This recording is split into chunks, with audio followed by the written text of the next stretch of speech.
Hi, Falcons. Welcome to liver dissection in room 311. So, what do we have here? So, again, the usual TIC tasks. This would answer the question, what are we doing? So that it would be the liver dissection. Intent, again, what does the intent tell us? It answers the question, why are we doing this? And for this guided liver dissection, that would essentially be the following: know the parts of the liver and their functions, understand the chemical reactions involved in the liver, and some sort of an intro to chemical change if you're in grade 7 or 8. And of course, for the ninth, chemical reactions and the criteria answers the question, how are we going to do it, right? Or what would be the proof of your understanding of the whole task? So there would be the science reflection, which needs to be completed. Okay. Now, what else do we have here? Now, the liver essentially would be something like this. And when you get into the lab, you realize that it's really big. This term that I would like to use would be it's humongous. It's really just so big. And these are different pictures, and this would be like a sliced or cross sectional view of the liver. Now, an interesting real world connection of doing a liver dissection or any organ dissection for that matter would be to compare it with the healthy version and a damaged version or deceased. So essentially, this is how it would look like. And of course, we'll just be dealing with healthy livers here. And the liver would be coming from a pig or a swine. Now, another interesting point would be the stages of liver damage here, right? So, it has been proven that diet, right, healthy living, and lifestyle can contribute to a healthy liver. So, the first stage of the damage would be what we call as NAFLD or non alcoholic fatty liver.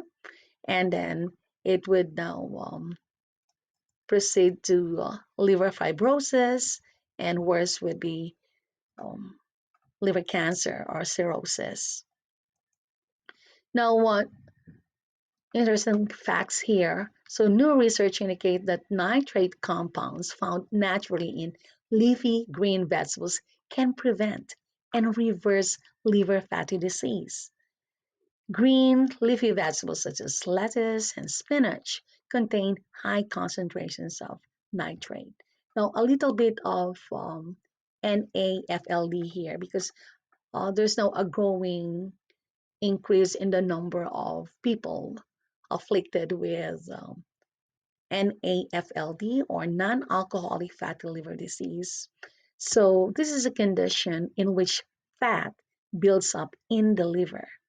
Now, fatty liver disease is one of the most common uh, chronic liver disease in Western countries, and that would include Canada.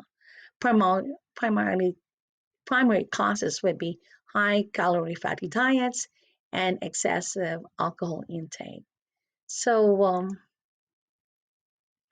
at some point later on, I would ask you to just take the loose leaf out, and it would be your turn to just do an internet research so that you can learn more about NAFLAD, NAFLD, or the non-alcoholic fatty liver disease, something about liver fibrosis here, and cirrhosis. So, four guiding questions there, like what is it, what can cause it, and the symptoms, and what can be done about it. Okay, so that this should be done on a loose leaf. Okay, so notice that this is still part of the pre-lab, right? So again, the pre-lab is basically an intro to the organ and other associated real world connections to it, right? And this is it, the real world connection. Now, next. Now, I've gone through that. Let's see what I have here next. Now, a little bit of the liver here. Just a quick sharing with you or pre-teaching. Now, the liver is considered the largest gland in the body, a spongy mass of wedge-shaped lobes that has many metabolic and secretory functions. That's why any food intake or alcoholic intake is just like a sponge. It's able to just kind of absorb everything, right? Now, the liver would have these five major functions. So it secretes bile, which is a digestive fluid. I can see there's a hyperlink here. So let me just click on that. So it says here, bile also called gall or gallbladder, right? So greenish yellow secretion that is produced in the liver and pass to the gallbladder for concentration, storage, or transport into the first region of the small intestine. So that's the bile. And it says here stores glycogen, vitamins, and other substances. Synthesizes blood clotting factors. When we say blood clotting factors, these are the proteins in the blood that help control bleeding, removes waste and toxic materials, regulate blood volume, and destroys the old red blood cells. Now, the word glycogen. So, this is a form of stored sugar. So, glycogen is mainly stored in the liver and the muscles and provides the body with a readily available source of energy if blood glucose levels decrease. Now, something about the RBCs or what we call as red blood cells, they are also known as erythrocytes. I know big words, erythrocytes. They have two main functions to pick up oxygen from the lungs and deliver it to the tissues and elsewhere, and to pick up carbon dioxide from other tissues and unload it into the lungs. Now, of course, is what most of you are waiting for.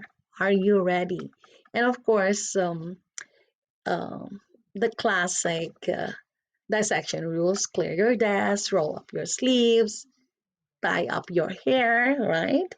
I know some of you are wearing hats. Normally, we don't allow hats in the lab, but you can.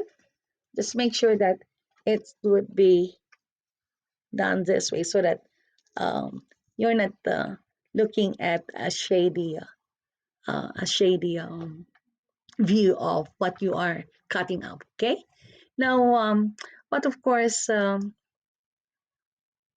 the dissection process for liver would be different from kidney or from the heart, where you have individual uh, pieces of the organ to just cut up. So this is guided, like which means that I'll make a demo of it, and then we'll give you bits and pieces of the liver. Okay, but you can have your turn to look at the pig's liver and lift it, right? So how much do you think it weighs? That's an interesting number, right? Your guess. Remember this number in your head. And then, of course, take a good look at what I have here. So, when the teacher would be putting out the liver in front of you, she can or will ask a volunteer maybe to just poke through the two holes here. These two holes are what we call as vessels, okay? And let's see and view an associated video along this line, okay? So here, so notice how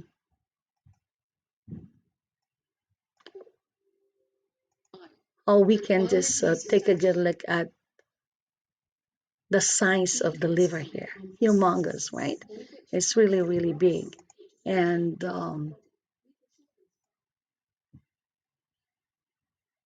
and this is what I'm going to do in class, like get a slice of, right? And give you bits and pieces of the liver, okay? Now, if one would go back to what I've said about the functions of the liver, right? Are very important, right? And let's see how it was able to do just that, knowing that the liver can be impacted or can be affected by our food intake and as well as the alcoholic drinks that we may be taking, right? So we will discover how various substances can affect really the liver.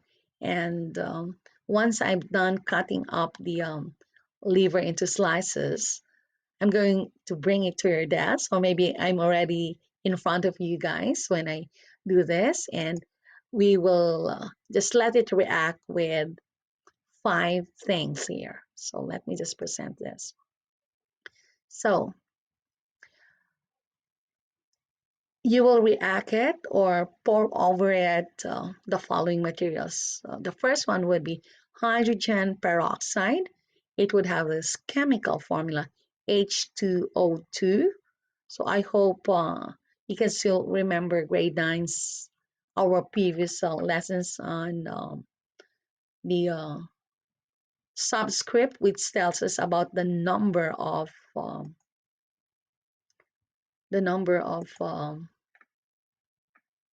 let me just get my focus sign here. Okay, so the subscript would be the number 2 and 2 here. So it tells us about the number of atoms, right? And of course, the letters there would tell us about the kind of elements that we have. So H for hydrogen, oxygen for the letter O. So H2O2, meaning I have two atoms of hydrogen, two atoms of oxygen. Now, another reaction that we would be interested in seeing or observing would be the liver slices together with vinegar, or the chemical name would be acetic acid, and the formula is CH3COOH. Or I could just make a shortcut of this and say C2 H4O2, right? You could just combine all the C there. So I have here one and one carbon. So I have two atoms of carbon. I could see three here and another one here. So that would be three plus one, four atoms of hydrogen, and then O and O. So that means one and one. So two atoms of oxygen. Now, another reaction that we would be interested in would be what if we add salt or sodium chloride to the liver slices? So NaCl. Na for sodium, Cl for chlorine or chlorine. And another reaction that we would be looking at would be table sugar or sucrose. That's a chemical name. And this is now the chemical formula. C12H22O11, meaning 12 atoms of carbon, 22 atoms of hydrogen, 11 atoms of oxygen. And another reaction that we would be looking at would be, how about baking soda and liver? Baking soda or sodium bicarbonate. That's the chemical name. And the formula would be NaHCO3, meaning one atom of sodium here, one atom of hydrogen or H, one atom of carbon, three atoms of oxygen. Okay, so this is the plan really. And of course, when you get into the post lab, this is actually where you are now recording your learning. This is now where you're recording your data and results. So let's see if you have the post lab. So this is how it looks like. Okay. So the post-up is nothing but the science reflection, okay? So initially, of course, this is in Google Docs, so you can easily fill out uh, the answers here. Fill out your name, your homeroom, and the date or when you did the dissection. So maybe I need to say that later on, date of dissection. And the first thing here would be I can do this. So I can label the parts of the liver. So essentially, you will know two lobes, right? The bigger one, that would be the right lobe, and then the smaller lobe, we call that the left, okay? And you can see a whitish substance there, kind of holding the two. So, and this is actually the main function of the ligaments. They kind of hold the two lobes together. So here, topmost, we call that coronary ligament. And this one can be tricky, but kind of just before the lowest part, the lowest white part, we call that the falciform ligament. And the bottom white part is called the ligamentum teres. I know that's a big word. It's a Latin name for just saying it's a round ligament that you have. And of course, the gallbladder here, where somewhere you have the bile, right? And it's stored in the gallbladder. So, in on your end, of course, this is now just a sort of reference. This video on your end, you would have something like this, right? So you're going to fill in what is A, what is B. So this is a right lobe, and this is the left lobe, and then C, D, E would be the ligaments. Now it can be tricky, like, oh, what are those again? So I think you have to reference again everything to this video. So coronary, falciform, and ligamentum teres. So, and of course, the yellow greenish thing here would be where the bile is, and this is stored in the gallbladder. So you fill out this part of the science reflection, right? A, B, C, D, E, F. But based on this diagram, in the actual dissection, I'm going to ask you what major parts were identified. And you get to know that when you are in room 311, right? And this is what you're going to fill out while you're mixing or just doing the combining of the liver slices with the substances. And then maybe in your group, in your table, somebody can be the recorder, or you could just talk things out. It can be shared observation and results. But then, of course, in Google Classroom, in Google Slides, it would be individual. You might have different ways of formulating your sentences or different ways of constructing your full sentences, right? So the liver slices, if you add hydrogen peroxide, so notice anything that you add together to create a chemical reaction, or no reaction for that matter, we call that the reactants on the left side, right? So later on, we'll go into chemical equations. Now, the product is what happens afterwards. So this is what you're going to fill out. So you're going to just use words, okay? Useful sentences. What about when you have a liver slice plus the vinegar? What happens? Record your observations. Or if you have the liver slice plus salt, record your observations here. Or how about liver slice plus sugar? Hmm, what happens? So record your observation again. And the liver slice finally with baking soda. What happens? So fill this out, use your own words, and then some essential questions here. Uh, why is the liver important? Right? So rather than asking you to list down 3 lessons learned, I want it always to be guided. So you had you always have a frame of reference, right? So think of this essential question. Why is the liver important? Maybe that's part of your lesson learned with this guided dissection. Another lesson learned can be this. Think in your head about this essential question. Where is the liver found, right? What is the role of the ligaments? I think I mentioned that earlier. So probably you can just pause and then go back to that time where I started to mention about the ligaments, right? And of course, this is personal. This is your own take on it. I like the liver dissection because, or you can even say something like, I do not like the liver dissection because. So feel free to just answer this as honestly as possible.